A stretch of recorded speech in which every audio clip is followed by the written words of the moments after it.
Hey guys, Walter at Camp Veterans of War. The month of June is PTSD Awareness Month, so we're going to be interviewing some of our veterans that have been in our organization for some time now dealing with PTSD. So this evening we're bringing on Connor, and thanks for coming this evening, Connor, and you know, giving up your time, man, to be here to do this interview. Can you tell us what branch of the military you were with? I was in the Army. Okay, and what unit were you with? I was with the 82nd Airborne 3 through 19, but we were attached to a 1501 PIR. Okay. Or 1504, sorry. Okay, 1504, okay. And so can you tell me a little bit about your experience over in your theater and combat, where you were at, and kind of a little bit about what happened out there?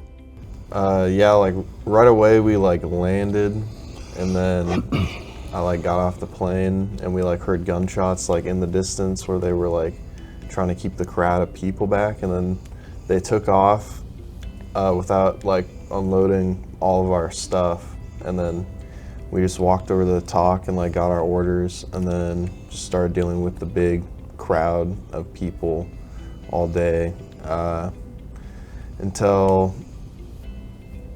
about like dusk. Mm-hmm. The sun was like setting and we were like eating, and they made like a deal with the Taliban to like let them like come in, and like we weren't aggressive towards each other, and they like helped corral the people, but then they would just like take like pop shots at us when we were like eating and stuff, and yeah, IDF. they would just beat the people back, and they just started like venting people and kind of killing whoever they wanted, and only giving us the like non-important, like useless people they didn't care about. Yeah. And there's like people like throwing babies at these like giant like concrete walls that were like probably like 50, 60 feet tall or higher or something, like wow, with barbed wire at the top. They're just hurling these kids, trying to get them over the walls and hope someone would catch them and they could like go somewhere else. And some of them were getting caught in barbed wire and stuff like that. Yeah. Getting killed, I'm sure. Yeah, yeah. Yeah.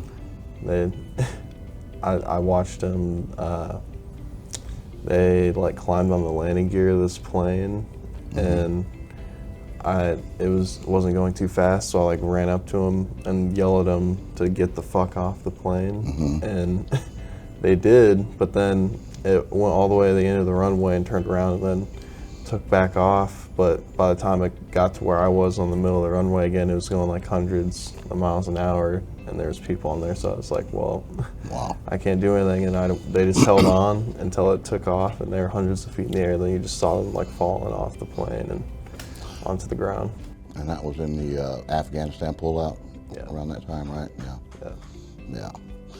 So seeing all that, you know, and being there in that environment and on high alert and in combat situations, you know, now that you're out and you've been back, how has that affected you, man? I mean, as far as, you know, being back with your PTSD? It just makes me paranoid sometimes. Like, I don't want to go do certain things that I used to not really mind in the past, and be in a lot of public settings and like go out and do a whole lot. Yeah. Yeah, I definitely understand that, and even isolating, you know, and going down there. So yeah, for sure. You know, I've known you about 2 years now, Connor, and you had come to the meeting a couple years ago, and you know, I knew you were kind of in bad shape by talking to you there and stuff, and I know you had checked yourself into the VA shortly after, and you know, you had an incident. You know, would you care to kind of talk about that or what happened and kind of let us know? Yeah, they just kind of over-medicated me a lot, and I just couldn't really handle all the effects of the medication. And they wanted to involuntarily commit me to the hospital for being depressed, and I just couldn't really do that. So I ended up shooting myself and just lived through it. Yeah. And that's when I kind of decided to stop taking the medication and doing that stuff, and do a lot better today without it. Yeah, so we've talked about that, man. So, you know, being off the medication like that and taking natural supplements and working out, you know, and stuff like that, it seems to be helping out a lot better, you know, and I appreciate you continuing to come here and be part of the meetings. How has Camp V.O.W. helped you out in the last couple of years since you've been coming here after your incident, since you shot yourself? Once you recovered, you know, it took you several months. I know we went and visited you a couple times in, you know, in KCMO, and visited you at the Veterans Hospital and saw you there. But since you've been out and attended meetings and going through the program, how's that helped you out? Good place to vent and like be my true authentic self and not to hide any of my like thoughts or feelings or anything, and talking to people that like understand and have been through it, and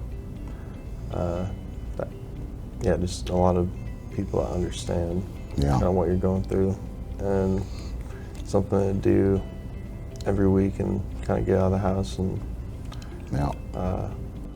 it's definitely a big deal being around other combat veterans that definitely have been where you're at and understand, you know, and definitely get the concept for sure, man.